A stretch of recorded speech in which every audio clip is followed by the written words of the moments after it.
காலை வணக்கம் குழந்தைகளே. இன்னைக்கு நம்ம 8ஆம் வகுப்புல மெய்ஞான ஒளி அப்படிங்கிற பாடல் பார்க்க போறோம். இதுக்கு முன்னாடி ஏற்கனவே ஒன்றே குலம் அப்படிங்கிற பாடல் பார்த்துருக்கோம். இன்னைக்கு மெய்ஞான ஒளி அப்படிங்கிற பாடல்ல இருக்கக்கூடிய வினாவிடைகள் மற்றும் அர்த்தங்களை பார்க்க போறோம். இந்த பாடல் உங்கள் புக்கில் 170ஆம் பக்கத்தில் இருக்குது. இயல் 8ல் கவிதை பேழில் மெய்ஞான ஒளி அப்படிங்கிற டாப்பிக்கில் வரும். இந்த கவிதைகளை பற்றி, இந்த பாடல்களை பற்றி அர்த்தங்கள்லாம் பின்னாடி பார்ப்போம். நம்ம முதல்ல முக்கியமாக இதில் இருக்கக்கூடிய மதிப்பீடுகளை பார்த்துட்டு வந்துடுவோம். அதுக்கப்புறம் இந்த பாடல் விளக்கத்துக்கு வருவோம். Okay, yes. மனிதர்கள் தம் டேஸ் வழியில் செல்ல விடாமல் காக்க வேண்டும்.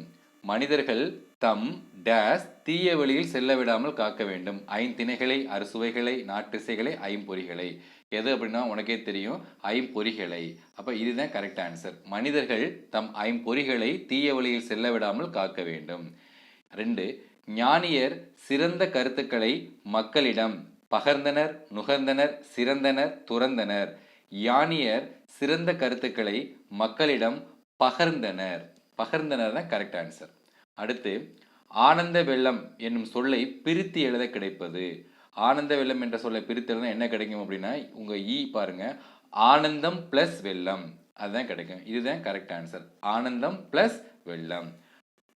அடுத்து 4, உள் பிளஸ் இருக்கும் என்பதனை சேர்த்தெழுத கிடைக்கும் சொல். உள் பிளஸ் இருக்கும் அப்படிங்கிற சேர்த்தெழுதுனா உள்ளிருக்கும், அதாவது ஆவண்ணா. ஸோ குருவினால 2 கொடுத்துருக்காங்க, சிறுவினால கொடுத்துருக்காங்க, சிந்தனை வினால கொடுத்துருக்காங்க. இது எல்லாமே நம்ம வரிசையாக பார்க்க போகிறோம். ஃபர்ஸ்ட் குருவினால் இருக்கக்கூடிய முதல் கேள்வி என்னன்னு பார்த்தீங்கன்னா, உண்மை அறிவை உணர்ந்தோர் உள்ளத்தில் நிகழ்வது யாது அப்படிங்கிறத பார்க்க போகிறோம். அந்த பார்க்க போகிறதுக்கு முன்னாடி இந்த பாடலை ஒரு வாசிச்சுட்டு போயிடுவோம்.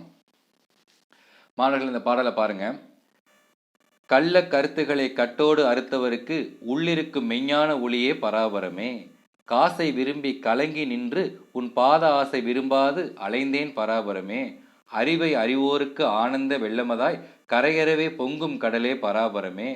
அடக்கத்தாம் மாய ஐம்பொறியை கட்டி படிக்க படிப்பு எனக்கு பகராய் பராபரமே. குணங்குடி மஸ்தான் சாஹிப்பு. அருமையான பாடல். இதற்கான அர்த்தங்களை பின்னாடி பார்ப்போம். இப்போ முதல் கேள்வி பாருங்க. உண்மை அறிவை உணர்ந்தோர் உள்ளத்தில் நிகழ்வது யாது? உண்மை அறிவை உணர்ந்த உள்ளத்தில் என்ன நிகழும் அப்படின்னு கேட்டிருக்காங்க. உண்மை அறிவினை உணர்ந்தவர்களின் உள்ளத்துக்குள் இன்ப பெருக்காய் கரை கடந்து பொங்கிடும் கடலாய் மேலான பரம்பொருள் விளங்குகின்றது. இந்த இடத்துல இந்த பரம்பொருள் அப்படிங்கிறத நம்ம இறைவன் எடுத்துக்கலாம். ஸோ உண்மையான அறிவை உணர்ந்தவர்கள் உள்ளத்தில் யார் இருப்பாங்க அப்படின்னா கடவுள் இருப்பாங்க அப்படின்னு சொல்லுவாங்க. அதுவும் கடவுள் எப்படி இருப்பாங்களாம்? கரை கடந்து பொங்கிடும் கடலாய். சாதாரணமாக கூட இல்லை, கடல் எப்போதுமே பொங்கிக்கிட்டு இருக்கும், கரை கடந்து அப்படியே பொங்கி வழியும். அது மாதிரி கரை கடந்து பொங்கிடும் கடலாய் மேலான பரம்பொருள் விளங்குகின்றது அப்படின்னு அருமையாக சொல்லியிருக்காங்க. அடுத்த கேள்வி பார்த்தீங்கன்னா, மனிதனின் மனம் கலங்க காரணமாக அமைவது எது? மனுஷனோட மனம் எப்போ கலங்குது அப்படின்னு கேட்குறாங்க. மனுஷனோட மனம் எப்போ கலங்க காரணம் என்னவா இருக்கும் அப்படின்னா, ரொம்ப சிம்பிளாக சொல்லியிருப்பாங்க. அதாவது கடவுள் நம்பிக்கை, கடவுளோட பாதங்களை நம்ம வணங்காமல் மற்றபடி வேறு எதுக்கு மேலே நம்ம பற்று வைக்கும் பொழுது நம்மளோட மனம் ஆட்டோமேட்டிக்காக கலங்க ஆரம்பிக்கிறது. அப்படி தான் இந்த குணங்குடி மஸ்தான் அழகாக சொல்லியிருப்பாரு. என்ன சொல்லியிருக்கிறாரு? மனிதனின் மனம் கலங்க காரணமாய் அமைவது உண்மையான அறிவு ஒளி ஆனவனின் திருவடிகளின் மேல் பற்று வைக்காமல். இந்த உண்மையான அறிவு ஒளி ஆனவனின் திருவடிகள்னா கடவுள், பரம்பொருள். அவரோட திருவடிகள் மேல் பற்று வைக்காமல் பணத்தின் மீது ஆசை வைப்பதே ஆகும். கடவுளோட திருவடிகள் மேல பற்று வைக்காம பணம் பணம் பணம் அலைஞ்சோம்னா அதுதான் நம்ம மனம் கலங்க காரணமாக அமைவும் அப்படின்னு சொல்றாங்க. அடுத்து சிறுவனால பார்த்தீங்கன்னா, குணங்குடியார் பராபரத்தினம் வேண்டுவன யாவை. இதில் பார்த்தீங்கன்னா அந்த பாடலோட அர்த்தம் ஃபுல்லாகவே இதில் வந்துடும். அந்த குணங்குடி மஸ்தான் கடவுள்கிட்ட போய் என்ன வேண்டிக்கிறார் அப்படிங்கிறத இந்த பாடலோட கான்செப்ட், அந்த மெய்ஞான ஒளி பாடலோட கான்செப்ட், அந்த கான்செப்ட் ஃபுல்லாகவே இதில் வந்துடும்.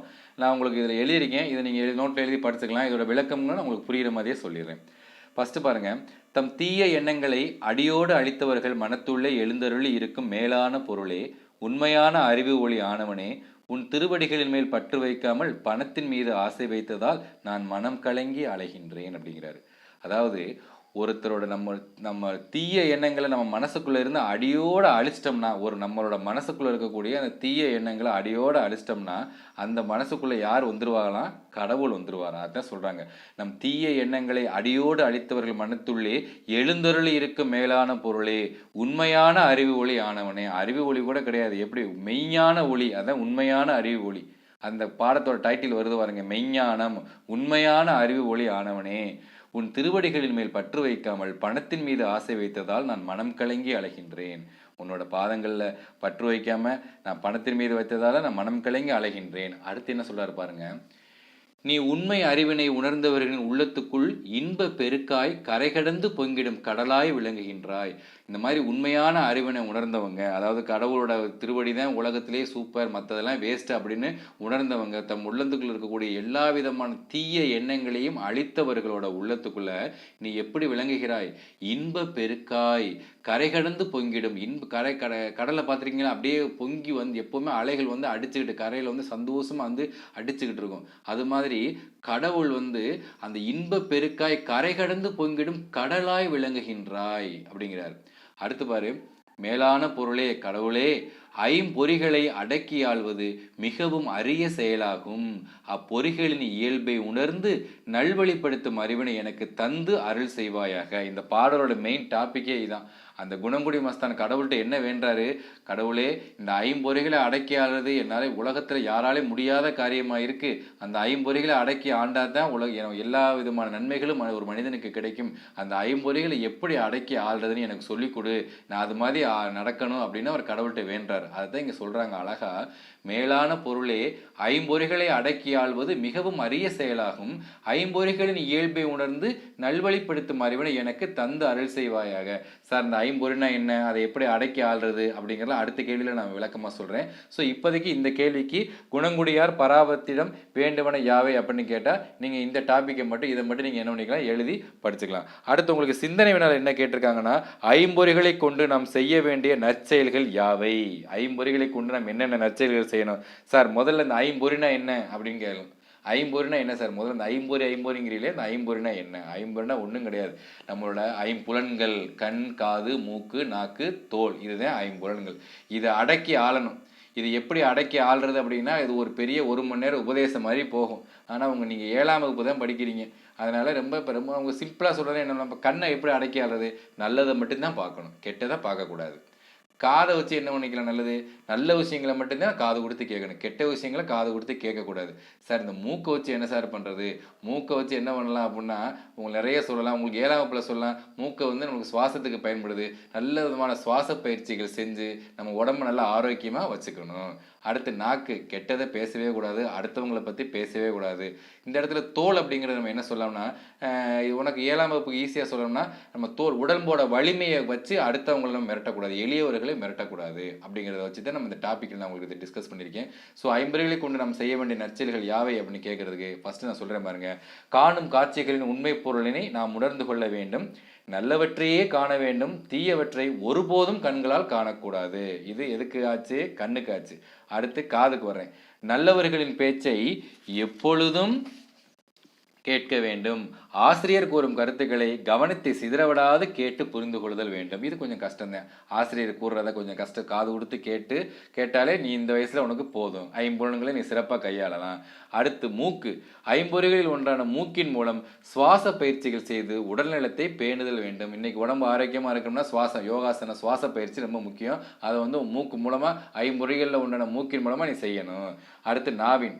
நம் நாவின் மூலம் தேவையற்ற வீண் பேச்சுக்களை தவிர்க்க வேண்டும். அனைவருக்கும் நன்மை பயக்கும் பேச்சுக்களையே நாம் பேசுதல் வேண்டும். விளக்கமே சொல்ல தேவையில்லை. அடுத்து தோல். உடல் வலிமையால் நலிந்தோரை ஒருபோதும் துன்புறுத்துதல் கூடாது. நம்ம ரொம்ப வலிமையாக இருக்கோம்னா அடுத்தவங்களை, எளியவர்கள் என்ன பண்ணக்கூடாது? துன்புறுத்த கூடாது. இவைகளே ஐம்புலன்களை கொண்டு நாம் செய்ய வேண்டிய நற்செயல்கள் ஆகும். மாணவர்களே, நான் ஏதோ சொல்லியிருக்கேன், இதை நீங்கள் அப்படியே இதை மனப்பாடம் பண்ணணும் கிடையாது. இதை வச்சு நீங்கள் என்ன பண்ணலாம், உங்கள் சொந்தமாக நீங்கள் என்ன பண்ணலாம், எழுதலாம். இப்போ வாங்க, இதுக்கு மேலே கேள்வி பதில் முடிஞ்சிருச்சு. ஸோ இந்த மெய்யான ஒளியை பற்றி இன்னும் கொஞ்சம் தெரிஞ்சுக்கணும்னு ஆசைப்படுறவங்க வீடியோவை கன்னியூ பண்ணுங்கள், மற்றவங்க அப்படியே ஸ்கிப் பண்ணிட்டு போயிருங்க. ஸோ பாருங்கள், இப்போ இந்த மெய்யான ஒளி யார் எழுதியிருக்காரு அப்படின்னு பார்த்தா, குணங்குடி மஸ்தான் சாஹிப் அப்படிங்கிறவர் எழுதியிருக்காரு. இந்த குணங்குடி மஸ்தான் சாஹிப்போட மெயின் டாப்பிக்கே என்னென்னா, விலங்குகள் வந்து எப்படி வேணாலும் இருக்கும், விலங்குகள் வந்து என்ன மாதிரியான வேணாலும் வாழ, ஆனால் மனிதன் அப்படி வாழ முடியாது. மனிதனுக்குன்னு சில கடமைகள், சில ஒழுக்க நெறிகள் இருக்குது. அந்த மாதிரி எப்படி வாழலாம், இந்த ஐம்பொறிகளோட ஆசையை அடக்கி அறிவின் வழியில் சென்றால் எப்படி நல்ல வாழ்வாங்க வாழலாம் அப்படின்னு அந்த குணங்குடி மஸ்தான் வந்து இந்த பாடல் மூலமாக நம்மளுக்கு சொல்ல வர்றாரு. அது எப்படிங்கிறத இந்த பாடல். சரிங்களா? இதில் சொல்லும் பொருளும் பாருங்களேன். பகராய் அப்படின்னா தருவாய், ஆனந்த வெள்ளம் இன்ப பெருக்கு, பராபரம் மேலான பொருள் இங்கே கடவுள், அறுத்தவருக்கு நீக்கியவருக்கு, ஐம்பொறினா என்னது? கண், காது, மூக்கு, நாக்கு, தோல். இந்த பாடல் ரொம்ப அழகா இருக்கும் பாடுறதுக்கு. நான் இன்னொரு பாடுறேன். அதுக்கு முன்னாடி இந்த குணங்குடி மஸ்தான் நூல்வெளியில் என்ன சொல்லியிருக்காருன்னு பார்ப்போம். இவரோட இயற்பெயர் என்ன அப்படின்னு பார்த்தீங்கன்னா சுல்தான் அப்துல் காதர். ஒரு இஸ்லாமியர். இவர் இளம் வயதிலேயே முற்றும் துறந்தவர முனிவர் மாதிரி எல்லாத்தையும் துறந்துட்டாரு. இவர் எந்தெந்த கடவுள் அந்த காலத்தில் முனிவர்கள் என்ன பண்ணுவாங்க? அப்படியே மலைகளில் அலைவாங்க, கடவுளை தேடி அலைவாங்க.